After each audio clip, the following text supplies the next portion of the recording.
Eu cumprimento a igreja e quero acrescentar a toda a programação anunciada, são muitas datas. Então eu quero acrescentar a essa programação o meu aniversário. É em maio. Mas por favor anotem, não é? Para que você não esqueça. É 2 de maio, reverendo, 2 de maio. Mas, oportunamente, tudo será divulgado. Viu, presbítero João? O seu dia 1º. Mas não tem nada a ver com o seu aniversário. É o meu aniversário. Muito bom rever a igreja. Bom, tendo descontraído um pouco, eu quero me reportar à palavra e à prece do reverendo Antônio Duzzi. Ela me atingiu. Na palavra e na prece do pastor, a expressão de um coração brasileiro e crente.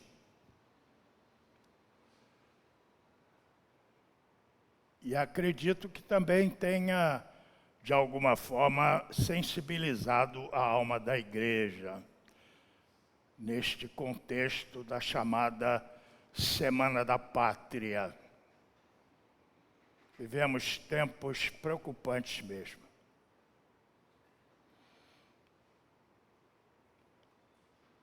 A providência e o poder de Deus se fazem extremamente necessários, sobretudo neste tempo. Mas eu não quero falar disso além do que eu acabei de dizer. Porque eu quero falar à igreja de uma figura que Paulo utiliza para referir-se à igreja. E ele, falando da igreja, ele fala de nós, ele fala de mim e fala de você, porque somos a igreja. Por isso eu peço que você abra a sua Bíblia na primeira carta de Paulo aos Coríntios, capítulo 3.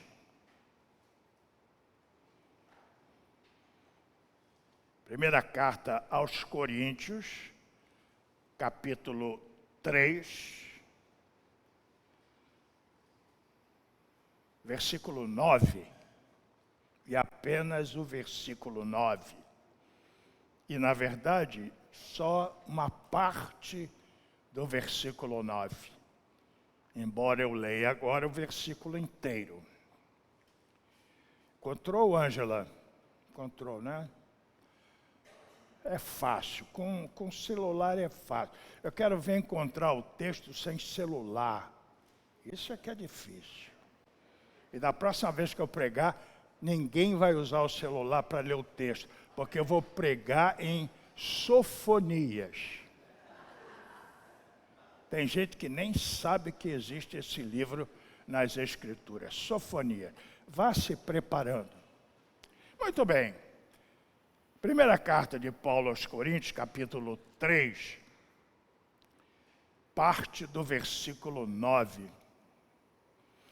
Diz assim: porque de Deus somos cooperadores, lavoura de Deus. Só isso. Só isso. Viu, presbítero Rani? Só isso. Somos isso. Somos lavoura de Deus. Parece tão pouco, não é? Mas é tanto. Porque esta figura que fala da igreja, que fala de nós, que fala de mim, que fala de você, é uma figura de profundo e amplo significado. Somos isso, lavoura de Deus. Algo que Deus prepara. Algo que Deus cultiva. E vejam só, a primeira coisa que podemos dizer é que, por sermos lavoura de Deus, nós somos terreno, nós somos chão, nós somos solo, porque não pode haver lavoura sem isto. Porque como cultivar algo se não há onde? A lavoura de Deus, que somos nós, implica em dizer que nós somos, primeiramente, o terreno, o chão, o solo, que Deus toma para si, escolhe em Cristo, para desenvolver esta coisa extraordinária. Bom, uma vez que somos o solo, Deus vai preparar o solo. Deus vai estabelecer as primeiras providências. Bom, eu não sou lavrador, acredito que você também não seja. A maioria aqui é do asfalto, não é? Tem algum lavrador aqui? Alguém com essa experiência?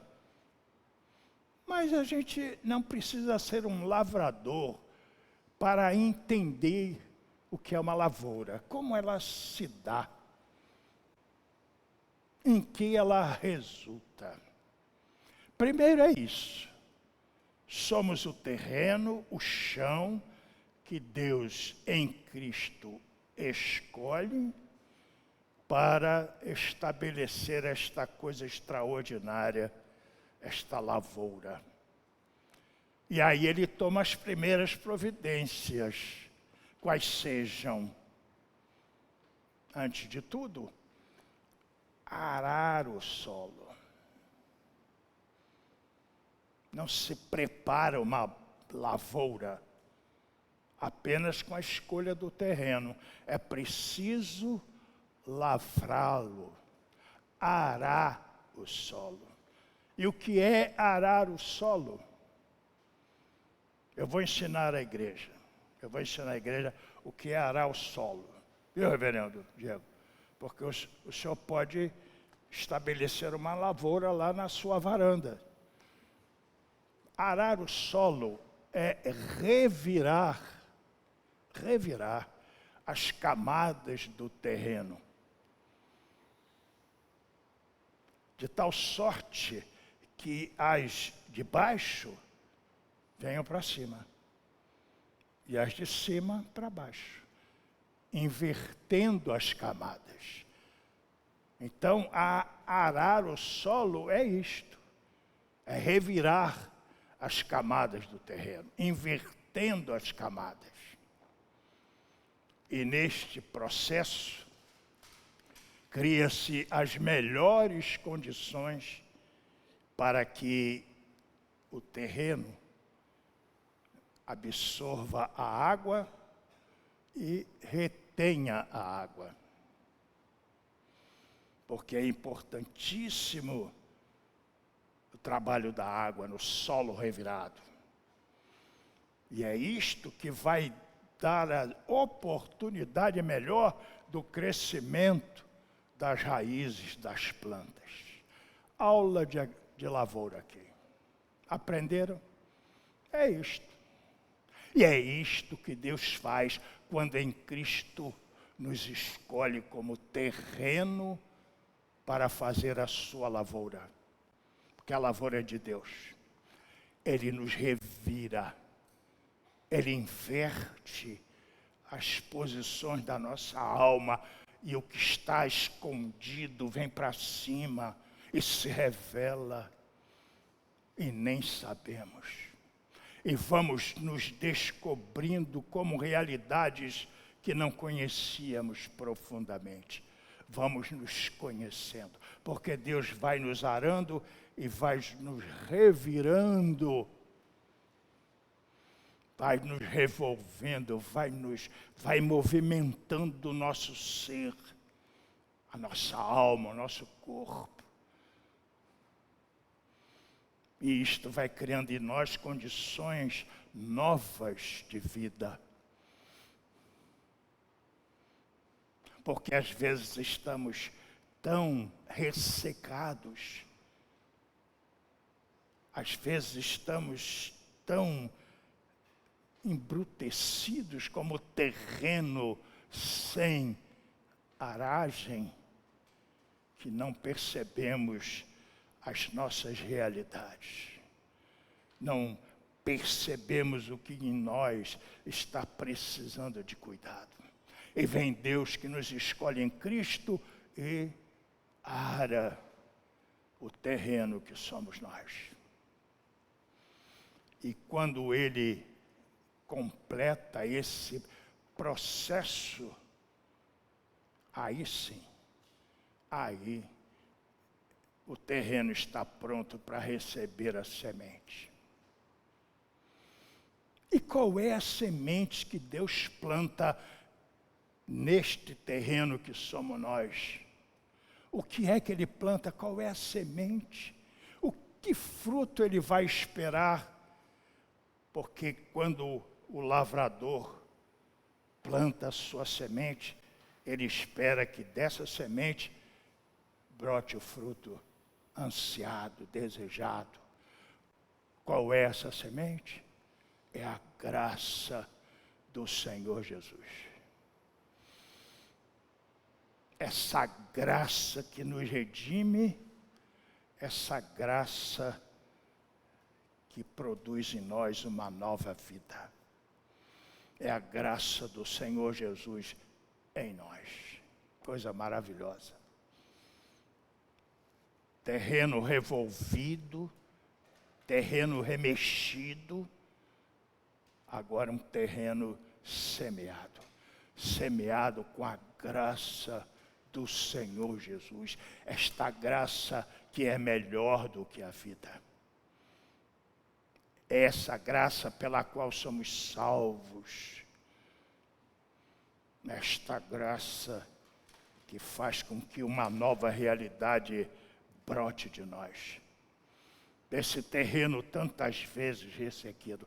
E aí está. A lavoura é terreno remexido, é terreno semeado. Acabou? Não. Se fosse assim, seria muito fácil. Aí começa um processo, o processo da germinação da semente e do crescimento dela e a colheita do fruto. Ah, lavrador não semeia e vai embora. Ele precisa cuidar, porque há todo um processo quase que invisível que precisa ser completado, e não é rápido, e não é fácil. Não fosse o lavrador, o próprio Deus. Como as lavouras, tantas vezes acabam em frustração e desânimo.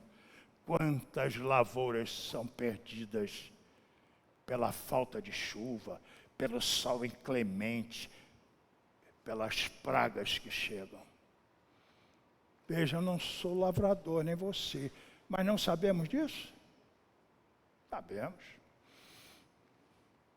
E lá fica o lavrador frustrado, desanimado pelo fruto que não chegou, pelas intempéries que ele não pôde evitar.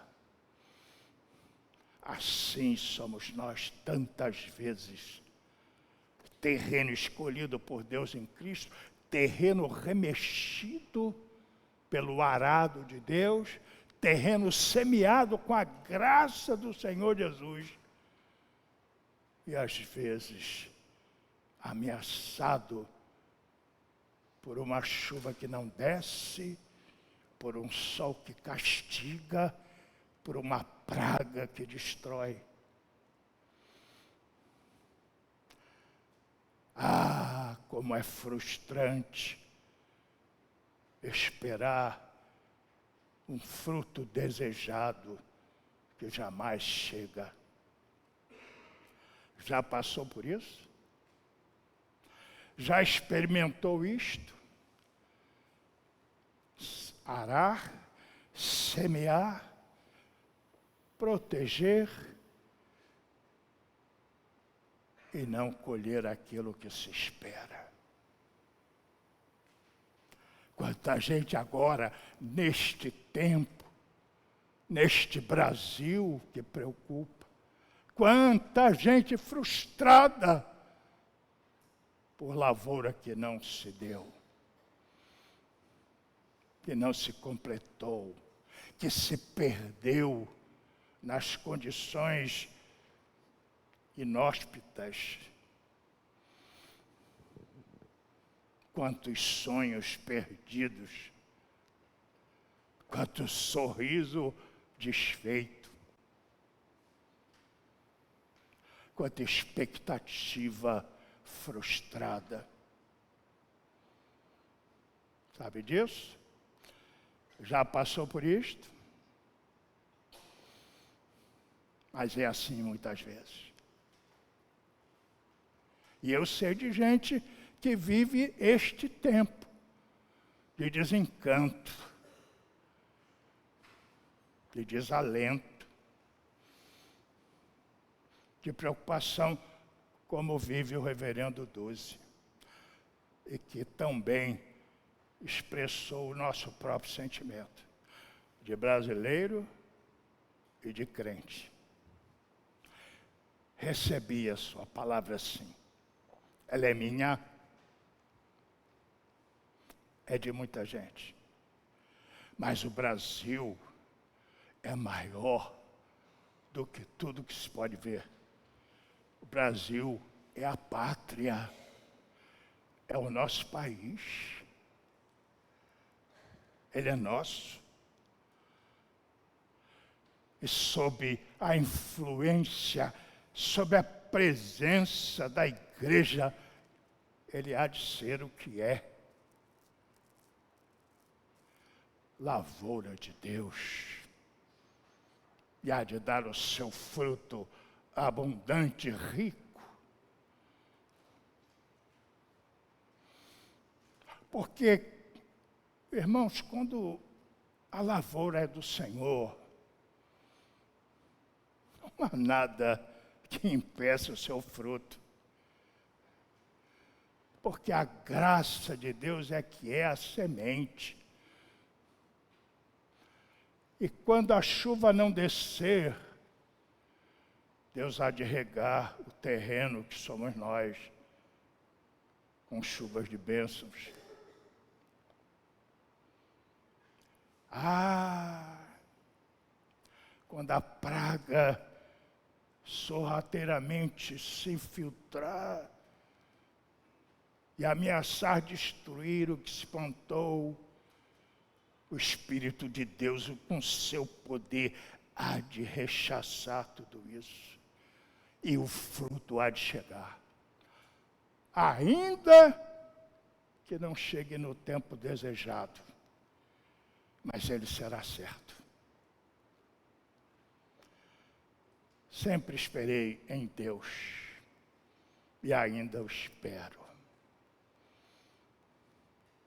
Eu sempre converso com a minha mulher. Aliás, eu queria, com a permissão da igreja, mandar um beijo para a minha mulher. Ela que pediu, olha, chegue lá e mande um beijo para mim. Tá bem, beijo para você. E eu sempre converso com ela. E a nossa palavra é sempre esta, que nós não temos que pedir mais nada. Porque Deus já nos deu tudo. muito mais do que imaginamos. 50 anos de casado, irmãos.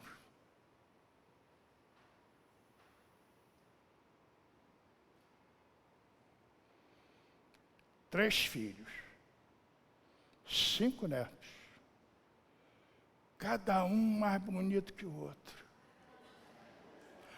Vocês estão indo porque vocês não conhecem. Agora, quarta-feira, chega a caçula com seu marido americano, um gringo, mas uma pessoa sensacional. Nós nunca imaginamos ter os filhos que temos, nas circunstâncias em que vivem, na unidade da família, da fé, na comunhão da casa, do lar, da igreja. Não quero mais nada.